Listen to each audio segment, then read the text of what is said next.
Happy Monday, everyone, my friends. It's been a couple of weeks coming.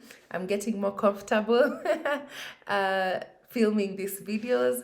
So it's another week. I pray that your week is starting off with uh, a radiant ray of sunshine from within. If you're in Nairobi, it is cold, so we must be the sunshine. We must be the sunshine in our environment. So, happy new week. Welcome to another video of Africana. And this week will be a different type of week because I'm not alone. I'm with my mom. Yes. The mom I keep mentioning in my videos. It's not a rumor, she is real. So I have invited her to speak to us because also be listening, I'll also be learning. To speak to us over a couple of videos. So this week I just won't upload one video. I'll upload 4 videos in sequence. And we'll speak on a couple of issues in relation to the lives that we've lived, in relation to her life. So that's just the setting of the video. I will allow her to introduce herself and then I will ask the first question. Take it away, Mom. Thanks, Claire. Hi, guys. Nice to be with you during this chilly morning. My name is Cecilia Gaita Rincuni.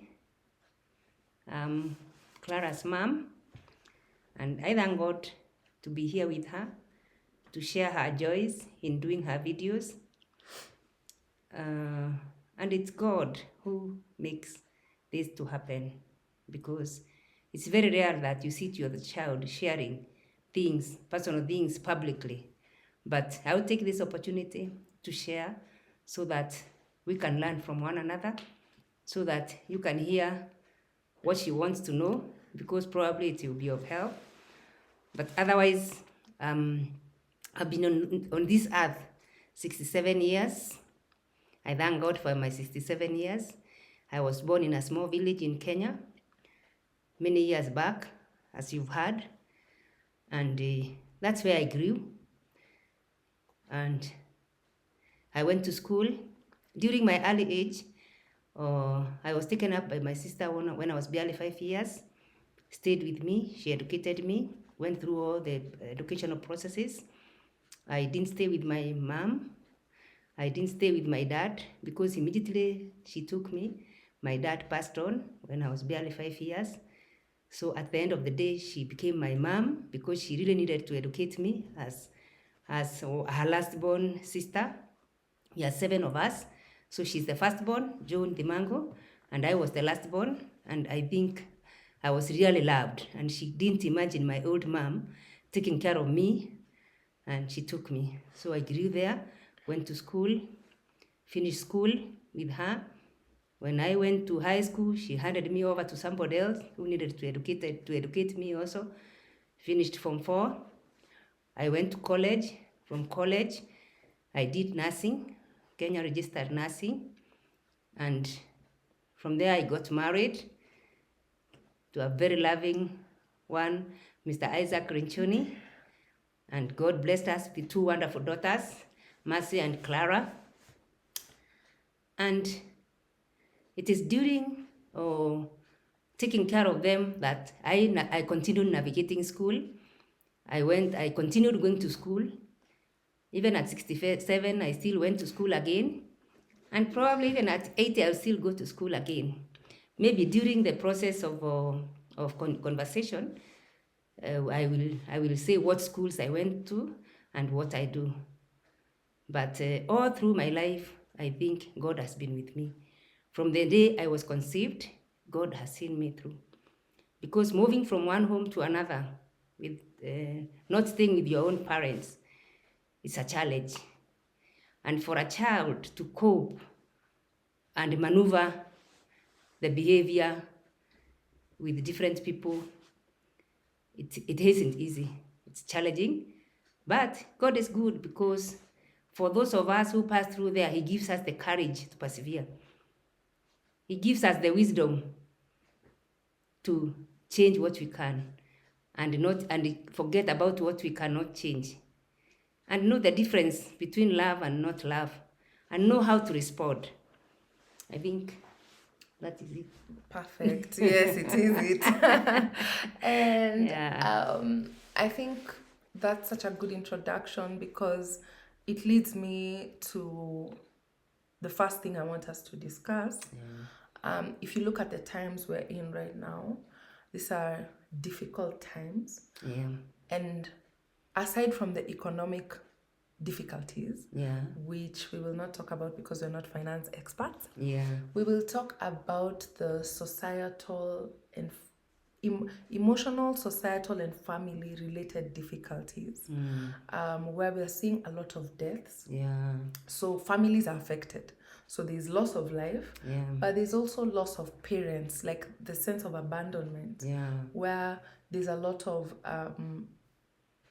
homes that look different, different types of homes, either through loss of life or abandonment or, separation. So there's a lot of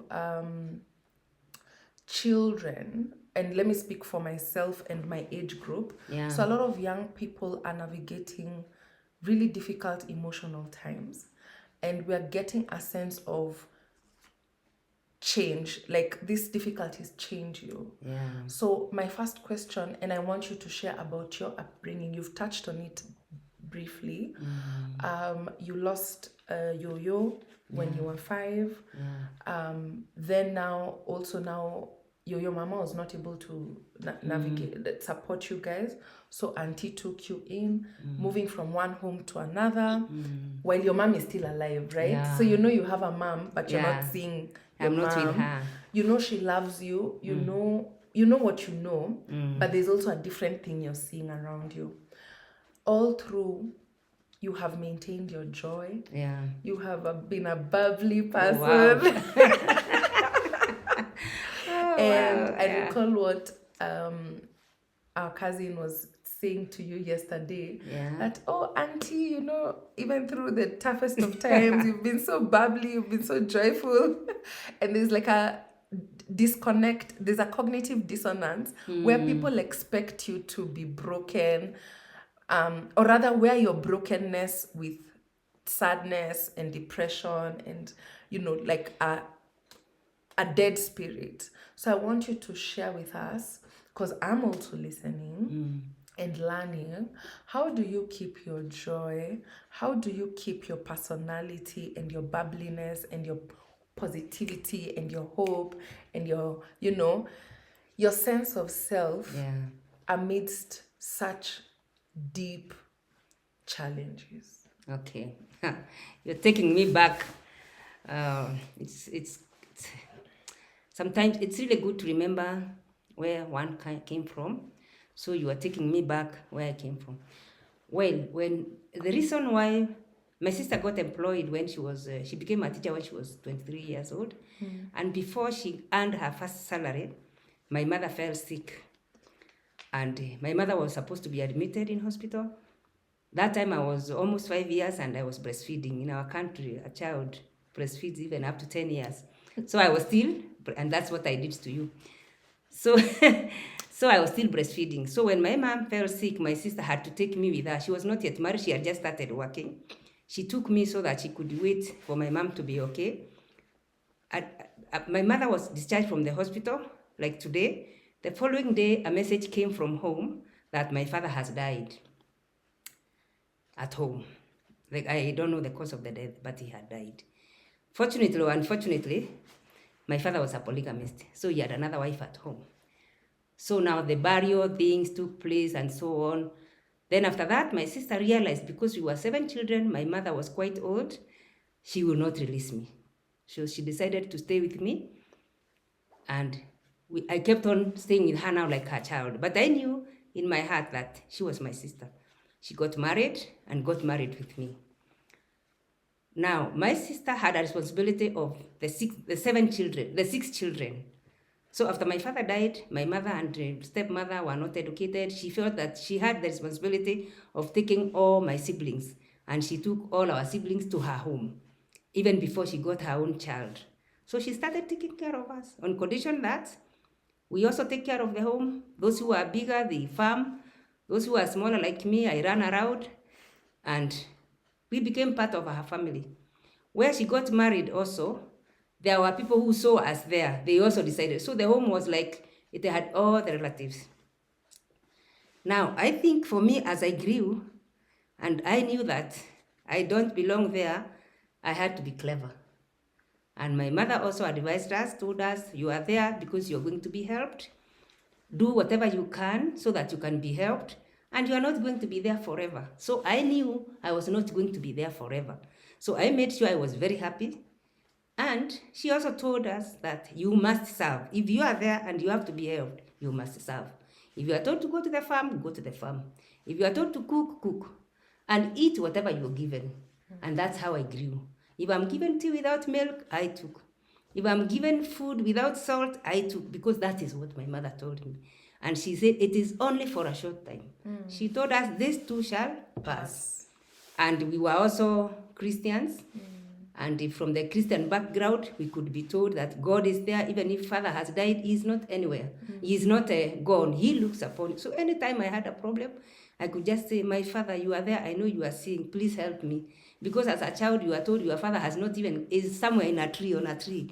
He's looking at you. He'll take care of you. I think that's how I became happy. And every time I saw something negative, I don't know how it happened. I used to say, this one will never happen in my home. If I saw challenges like maybe you are not given this food, you are not given that, I used to say, if anybody comes to my home, I will always give what I'm not getting.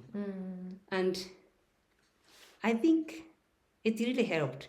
And I went through education from after primary school, as I said, to secondary school. I went to another home. Now, when you are being accommodated by somebody, when you don't belong to the home, once you leave, even if you come back, you don't have a bed anymore, because you go and your bed is taken by somebody else. So anytime I left, I knew I was never coming back.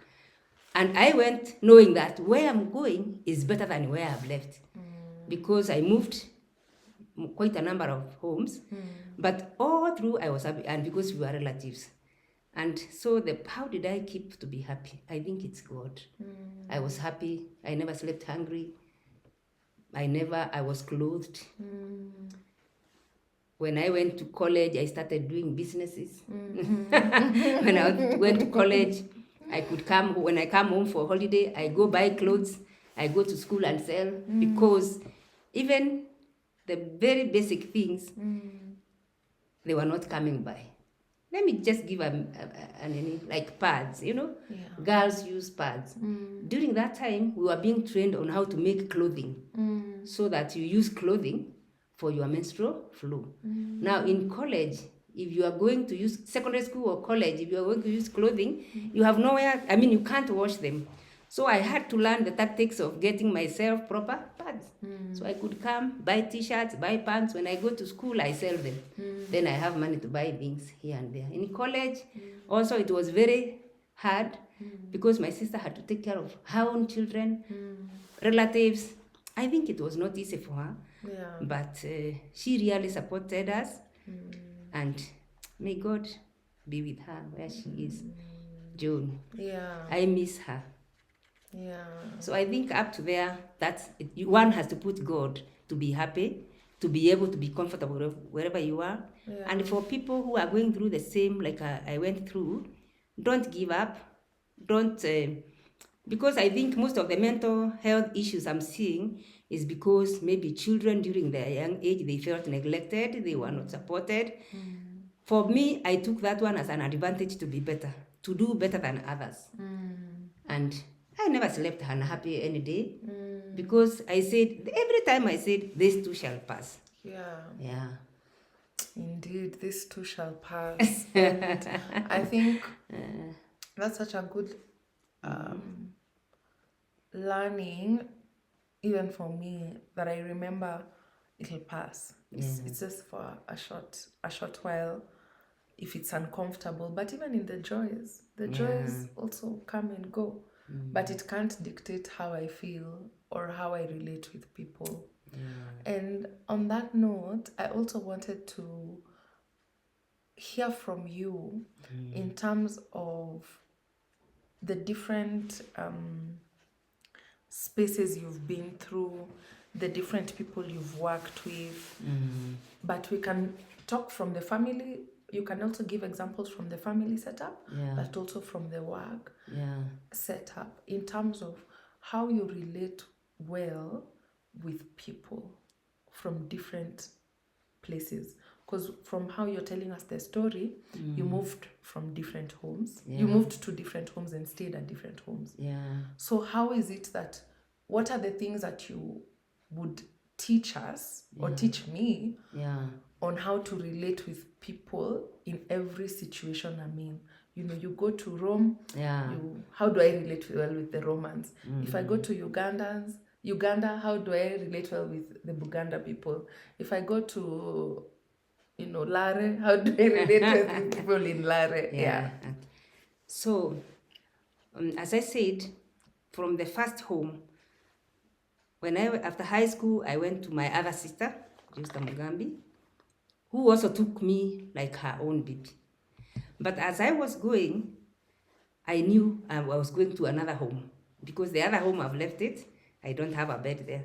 So I knew when I go there, I have to occupy that bed. If I don't behave, I'll have nowhere to go.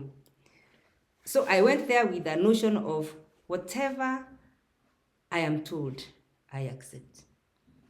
I need help. My mother counseled me, told me, you are going there because you need to go to college. Obey. Brush their shoes, wash their clothes, whatever you are told to do, do it. Whatever you are given to eat, don't refuse. Just live the way they want you to live. And actually, I found a lot of comfort because that's where I started my reading behavior. Because for a year I didn't go to college. I was at home. They didn't have children also then. I was like their first. Every home I went, it's like I was the first child. Because even my first sister, the one who took me, I was their first child. Their children came, 5 of them, and I babysat them, all of them. And right now we are very close with them. Hi to you, Patrick, Tony, Naito, Kenoti, Lina. Oh, I miss you guys because I was like their bigger sister. I didn't think like I was different. I was their bigger sister. When I went to my other sister also, I also took the front seat. But I did all the work they gave me. I felt at home. I accepted because I knew I was just passing by. And that's how I kept my moment. But they discovered I like reading. So every week, the husband could ask me, have you finished that storybook? So I started reading. Then from there, I went to college. When I went to college again, I was added now to my brother, Marete, because he's the one who was paying school fees for me. So every time I came for holiday, I went to stay with my brother. My brother now, that is also another heaven I went. Because that is the person now who took me like a baby. That is where I learned to play. Other places, I was like a mother to the siblings. But when I went to my brother's place, he used to be a teacher at Alliance Boys High School. He taught me how to play lawn tennis. We could go running every evening. So every moment I remembered I was going to his home, I was just like, I am going to play. Yeah. And I think through that play and through that conversation with him, seeing how people live, I was able to visit people in school. I forgot about yesterday and I moved on. And I think actually what keeps me bubbly is I don't live for yesterday. I live for tomorrow. Yeah. Because I say, this too shall pass. When tomorrow comes, oh, I'm happy, I'm excited. I think that is it. That's how it went. Yeah. Then after college, graduated as a Kenya registered nurse. That's when I also reached my comfort. Because working as a nurse, you meet so many people with different problems, with different issues. And when you solve them, you become very happy. Now, from nursing, I realized there are so many people who are like me, who are just treated like me, and they were not looking happy. I think I became a counselor for all because I told them, are you living now? Just be happy. Then during nursing, I also realized there were so many mental challenges. People have mental issues. Yeah. And I decided to do a short course in psychiatry. I worked in our mental hospital, Madare Hospital, for a brief time. When I worked there, I just said, oh no, I don't want this madness. So I trained, but I couldn't function there. So I left the government and started working with private sector, Khan Hospital, Nairobi Hospital, Mpisha. From there, I went to the NGO world. In the NGO world, I was doing clinicals. I realized people, actually, the problems they have are not even illness, it's more psychological. And so that's why I did counseling psychology. I've worked as a counseling psychologist, as a clinician also in my private practice. But just the other day, during my 67th birthday, I just realized people are not sick. These mental health issues, it's more due to conflicts within ourselves, conflicts within families. I even looked at myself back. I just realized there were so many conflicts taking place between families, between myself, between the other extended families, conflict, co-workplace conflicts, job-related conflicts, commercial-related conflicts. And I said, what can I do about it? And for some reason, I was able to be introduced to mediation. And I did a training in mediation. Yeah. Now I'm a court-annexed mediator. There are people who come with mental health issues, then I discovered it's a family issue. We solve the family issue, and the mental problem is over. Resolves itself. So Clara, even at 80, you still go to school. Because every time you do something, you feel like you need to know this. And this is how you're going to help the society. And I think my happiness mostly is when I'm tackling society problems, family problems, and my own demons. Demons are outside. Outside. Demons are outside. But Outside. your own conflicts, you know, I do understand. Yeah. Thank you so much for sharing that, Mom. So I think we'll just wrap up this first video, but you've introduced what the second video is about. So in the second video, which I'm going to put up tomorrow, I'll just do sequential. We're going to talk about the spirit of learning and how that contributes to a full life. Like how do you embrace and foster that learning spirit, you know, seeing a challenge, learning how to resolve it, solving it, growing it, seeing another challenge, just so that there's a continual improvement of your quality of life as you progress. So in the next video, we're going to talk about learning and how to foster that. As you've heard, she's 67, and for the 67 years that she's been on earth, she's been learning and learning, relearning. So thank you so much, Mommy, for sharing your background. You're welcome. And I hope that the people who've gotten to this point of the video, you've gained some value. Please leave a comment. You know, you can relate to the story if you've gone through something similar to what Mom went through growing up, how you navigated those kind of challenges, if you're going through that right now. And in case you need any type of support, we can connect you to counselors, a pastor, depending on the type of support that you might need in this specific season. Thank you so much. Even if it is family mediation. Even if it's mediation, because she's a mediator. Well, we are mediators, but she's a mediator because it's about you in this video. So please engage with us. Thank you so much for staying till this point, and I pray that you have a lovely rest of the day. We say goodbye. Goodbye. Bye-bye. Bye. And thanks for listening.